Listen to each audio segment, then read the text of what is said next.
सोचो, अगर मैं तुम्हें कहूँ, एक आदमी था जिसने पूरे अमेरिका की अर्थव्यवस्था को अपनी उंगलियों पर नचा दिया था। ना वो राष्ट्रपति था, ना राजा। फिर भी उसके एक फैसले से हजारों लोग अमीर या बर्बाद हो सकते थे। उसका नाम था जॉन डी रॉकफेलर। लेकिन उसकी कहानी अमीरी से शुरू नहीं होती। उसकी कहानी शुरू होती है गरीबी से। 1839, एक साधारण परिवार, पिता चालाक व्यापारी जिन पर कोई भरोसा नहीं करता था, माँ सख्त और धार्मिक।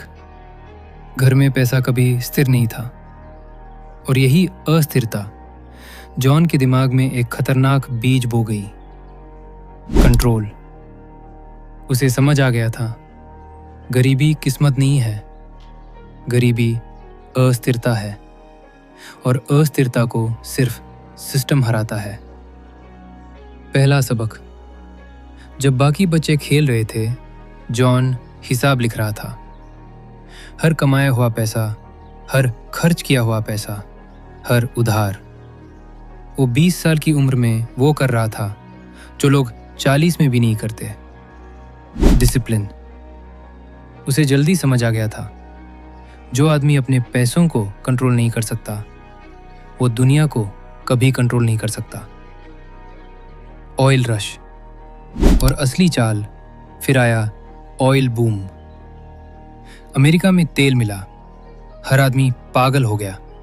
सब जमीन खरीद रहे थे, सब कुएं खोद रहे थे, सबको जल्दी अमीर बनना था। लेकिन रॉकफेलर ने भीड़ को नहीं फॉलो किया। उसने एक अलग सवाल पूछा, अगर सब तेल निकालेंगे तो असली पैसा कहाँ बनेगा? जवाब था रिफाइनिंग में। वो तेल निकालने नहीं गया, वो तेल साफ करने और बेचने लगा। यही फर्क था। भीड़ सोना ढूंढ रही थी, वो शॉल बेच रहा था। स्टैंडर्ड ऑयल का जन्म। उसने अपनी कंपनी बनाई, स्टैंडर्ड ऑयल। लेकिन वो सिर्फ बिजनेस में ही कर रहा था, वो खेल समझ रहा था। अगर कोई प्रतियोगी आता, वो दो काम करता, या तो उसे खरीद लेता या कीमतें इतनी गिरा देता कि सामने वाला टिक ही ना पाए।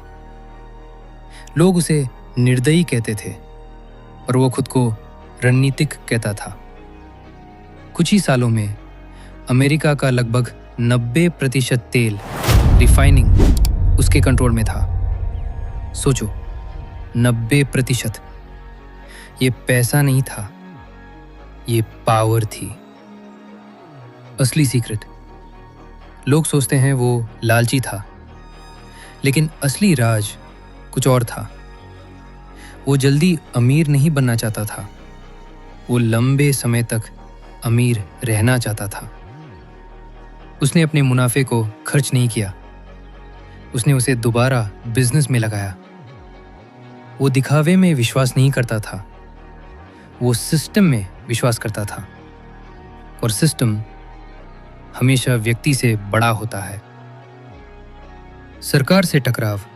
जब उसकी ताकत बहुत बढ़ गई, सरकार डर गई, उस पर केस हुआ। स्टैंडर्ड ऑयल को तोड़ दिया गया, कंपनी को कई हिस्सों में बांट दिया गया। लोग खुश थे, उन्हें लगा रॉकफेलर हार गया। लेकिन यहां खेल पलटा, क्योंकि वो हर हिस्से का शेयर होल्डर था। कंपनी टूटी, लेकिन उसका पैसा और बढ़ गया। ये हार नहीं थी, ये मास्टरमाइंड लेवल प्लानिंग थी। उसकी सोच अलग क्यों थी? वो भावनाओं से फैसले नहीं लेता था, वो डर से नहीं भागता था, वो ट्रेंड के पीछे नहीं भागता था। उसमें 3 चीजें कभी नहीं छोड़ी: डिसिप्लिन, रीइन्वेस्टमेंट, कंट्रोल। और यही 3 चीजें आज भी हर बड़ी कंपनी फॉलो करती है। पहले मार्केट पकड़ो, फिर मुनाफा कमाओ। पहले सिस्टम बनाओ, फिर नाम कमाओ। आज के लिए सबक। आज लोग जल्दी पैसा चाहते हैं। Crypto, trading, viral business. लेकिन रॉकफेलर का मॉडल अलग था। धीरे चलो, गहराई से समझो, कंट्रोल लो। अगर तुम अपनी लाइफ में भी यही सोच लगा दो तो फर्क दिखेगा।